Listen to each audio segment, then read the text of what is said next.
I've always loved the raw charm of 8-bit superhero games. Somehow, tiny sprites and chippy soundtracks make me feel like a real hero. Back then, we didn't need realistic graphics to feel powerful. Just a controller, a few pixels, and characters like Batman, Captain America, and Wolverine. From classic NES side-scrollers to old-school beat-em-ups, these games shaped our early childhood and showed what early consoles could really do. In this video, I'm taking you back to the golden age of pixel-powered heroes. While we get started, drop your favorite superhero games in the comments.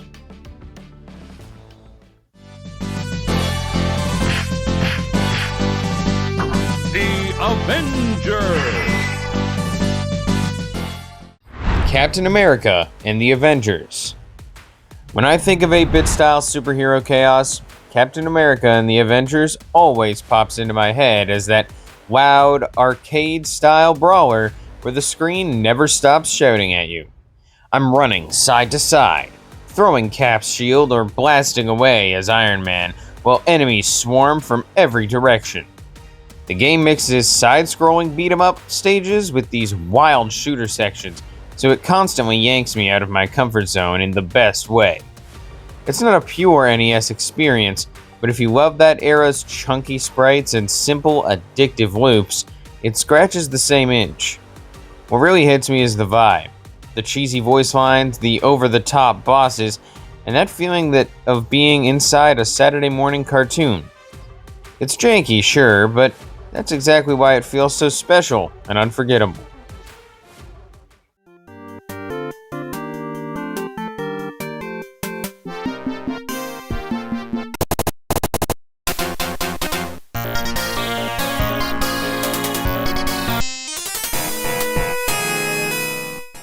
The Punisher. While playing The Punisher, I always felt like I'd stepped into a gritty, lo-fi action movie where the console is barely holding it together.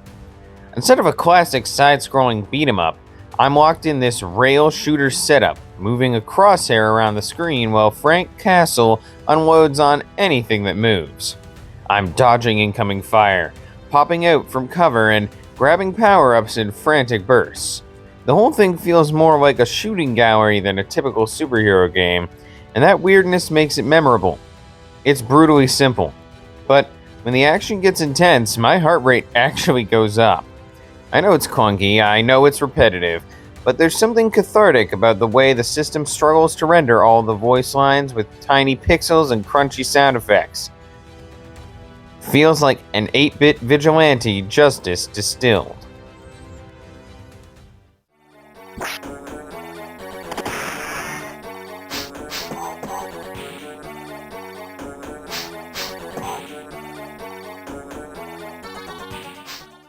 Batman. This game is all about tight, demanding platforming and that incredibly satisfying wall jump mechanic. I'm constantly timing my jumps between tiny ledges, dodging enemy fire, and swapping between bat gadgets that all feel just a little bit risky to use. The music pounds in my ears like an 8-bit heartbeat, pushing me forward even when I'm dying over and over. What really sticks with me is how controlled the chaos feels. Every enemy placement, every pit, every moving platform seems designed to test my patience and precision. It's not just a movie tie-in. It's that one Batman game people still respect because it actually plays like a legit, hardcore action platformer, not a quick cash grab.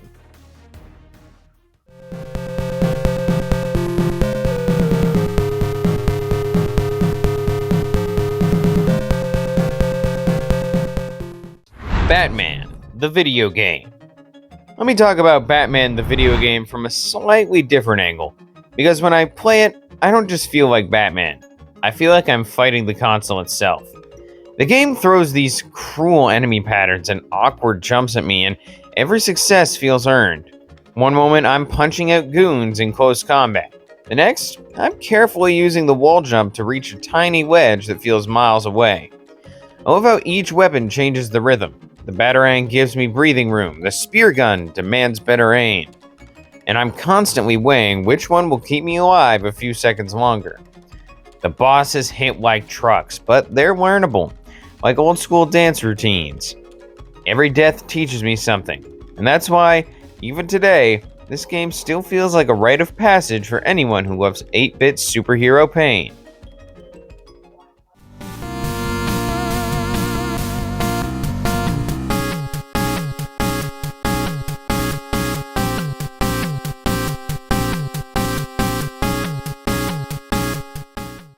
Batman, Return of the Joker. Batman Return of the Joker totally hits me differently, because it almost feels like the system is pretending to be a 16-bit machine. The sprites are huge, the animations are surprisingly smooth, and even though it's still an 8-bit cartridge, it looks absolutely wild for its time. Gameplay-wise, I'm less of a pure brawler and more of an armored tank. Batman fires powered-up shots like a walking cannon, and I'm constantly swapping between different projectiles. Levels become these meticulous obstacle courses where I'm managing the enemy waves and platforming at the same time. The game can be brutally unfair, but that visual punch keeps pulling me back. It feels like a flex, like the hardware showing off at the end of its life cycle. When I clear a tough section, I don't just feel skilled. I feel like I've tamed this overambitious showboating cartridge. Spider sense tingling, signaling danger. Trouble up ahead. Let's go, Spider-Man. Spider-Man. When I think about early Spider-Man games in that 8-bit window, what really hits me is how ambitious they were about capturing Spidey's movement in such a tiny, limited space. Swinging, climbing, and sticking to walls isn't easy to translate into chunky pixels, but these games still try to give me that fantasy of being the guy in red and blue, zipping around the city. I'm juggling vertical exploration with quick combat bursts, trying not to fall into instant death pits or get shredded by cheap enemy placement. The controls can feel stiff, and sometimes the camera just doesn't cooperate. But when I nail a series of jumps and land on a rooftop as I meant it, there's this little rush of pride. It's messy, experimental, and far from perfect, but it captures that raw, early attempt to turn a comic book acrobat into a playable 8-bit hero.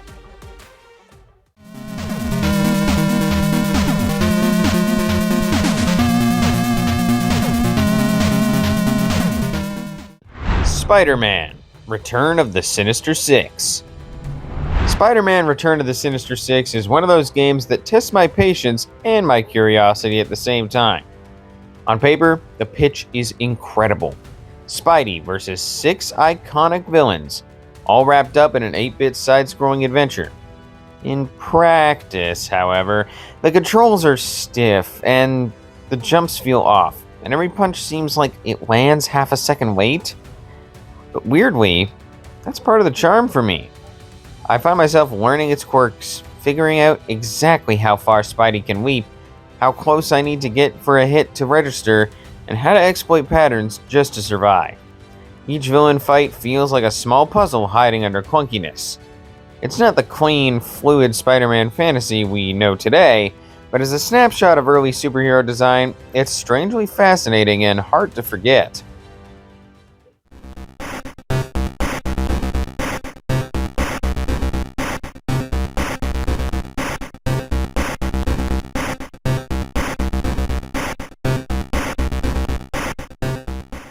The Amazing Spider-Man. When I think about The Amazing Spider-Man in that 8-bit era, I always picture a game that wants to be more than just punching bad guys from left to right. There's usually a sense of verticality, maze-like stages, and that constant push to blend platforming with superhero moves. I'm not just walking through levels. I'm hunting for the right path, managing limited health, and trying to get my head around how the game thinks about Spider-Man's agility in such low-resolution world. Sometimes the mechanics feel stiff and the collision detection can be brutal, but when things click, there's this sudden feeling of freedom as I swing or cling my way out of danger. It's rough around the edges, absolutely, yet it captures that early attempt to treat a superhero game as more than a simple beat-em-up, more like a puzzle platformer wearing a comic book suit. X-Men.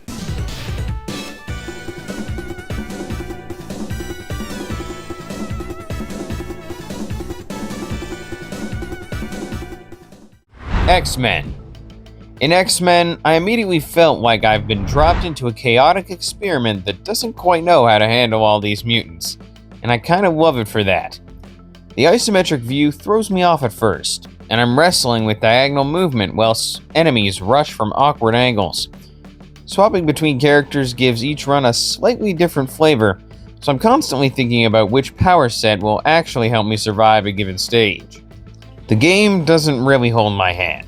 It expects me to stumble, get lost, and slowly piece together how it wants to be played. Is it frustrating? Totally. But there's something fascinating about watching an old system try to juggle the idea of a team of superheroes rather than just one lone vigilante. It feels rough, ambitious, and very much a product of its weird, experimental time.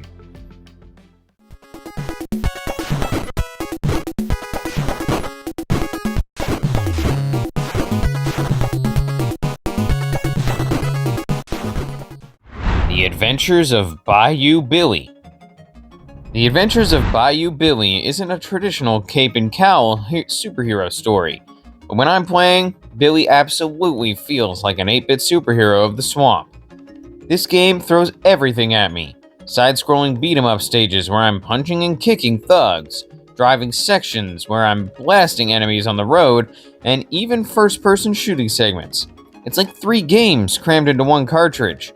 The controls are stiff, and the difficulty is downright mean. But that's exactly why finally getting through a level feels so satisfying. I'm not just memorizing enemy patterns, I'm learning how to survive in this brutally unfair world. Every time Bayou Billy gets back up and keeps fighting, I feel that scrappy, underdog energy. It's messy and uneven, but it embodies that wild, fearless experimentation that defined many 8-bit hero games.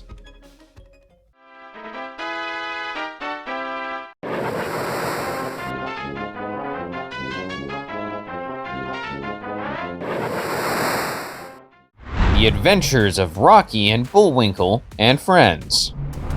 Getting into the Adventures of Rocky and Bullwinkle and Friends, I'm hit with that feeling of playing a Saturday morning cartoon that somehow got squeezed into a tiny gray cartridge.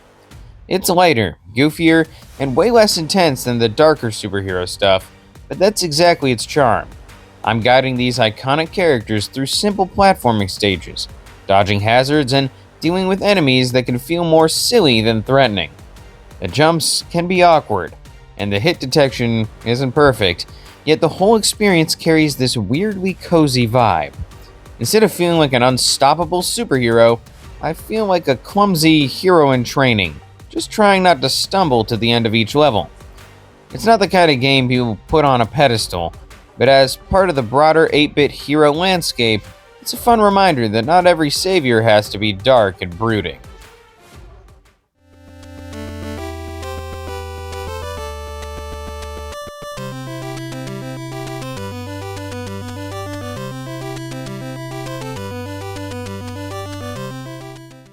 Superman. Superman is one of those games I go into with low expectations, and somehow that makes the experience more interesting.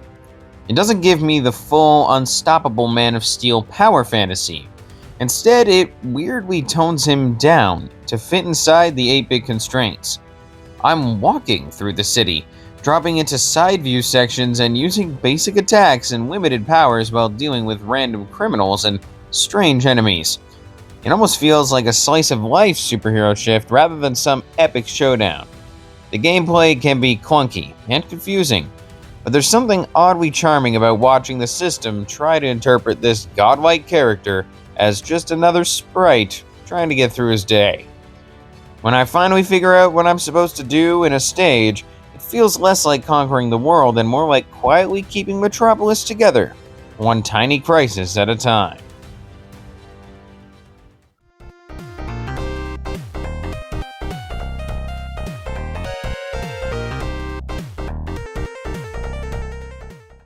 Superman, the Man of Steel. When I think of early Man of Steel style games in that 8-bit and early 90s window, I always feel this tension between what Superman should be able to do and what the hardware can actually manage. On screen, I'm usually dealing with slower movement, limited flight, and basic punches or beams that don't quite sell as cosmic power. But in a weird way, that limitation makes things more grounded. I'm forced to think tactically, when to jump in, when to hang back, how to work around clunky physics to make Superman feel even a little bit heroic. Instead of effortlessly dominating, I'm scraping through rough encounters, which adds an unexpected vulnerability to a character we usually see as invincible. It's imperfect and sometimes frustrating, yet it captures an era where just seeing Superman represented in a playable form felt magical, no matter how awkward the controls were.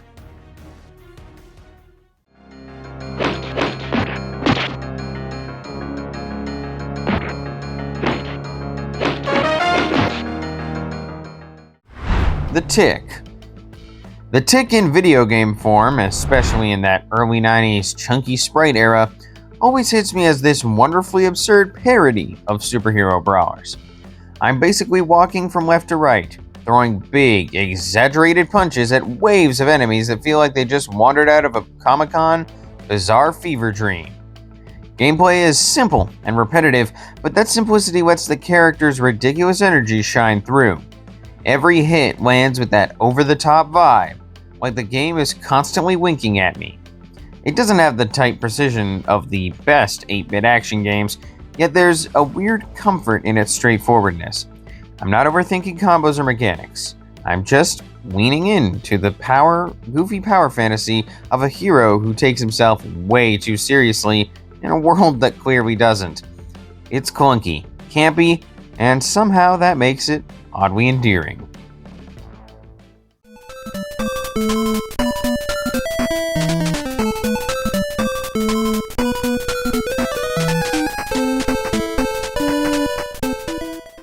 Darkwing Duck.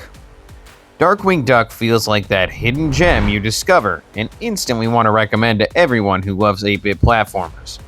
The moment I started playing, I can feel that Mega Man DNA in the tight controls, clever level design, and satisfying shooting mechanics. I'm grappling onto hooks, using my cape to duck under fire, and carefully picking my shots as enemies come at me from tricky angles. Each stage has its own personality, and I find myself actually looking forward to what the next boss will look like in pixel form. The music is catchy in that stuck in your head for days way, and it really sells the Saturday morning superhero mood. What gets me emotionally is how confident the game feels. It's like the hardware, late in its life, proudly reminding everyone that it can still deliver a polished, exciting superhero adventure in pure 8-bit style.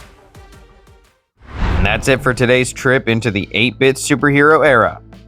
If this video brought back memories or you discovered a new favorite, don't forget to like, subscribe, and share it with a fellow retro fan.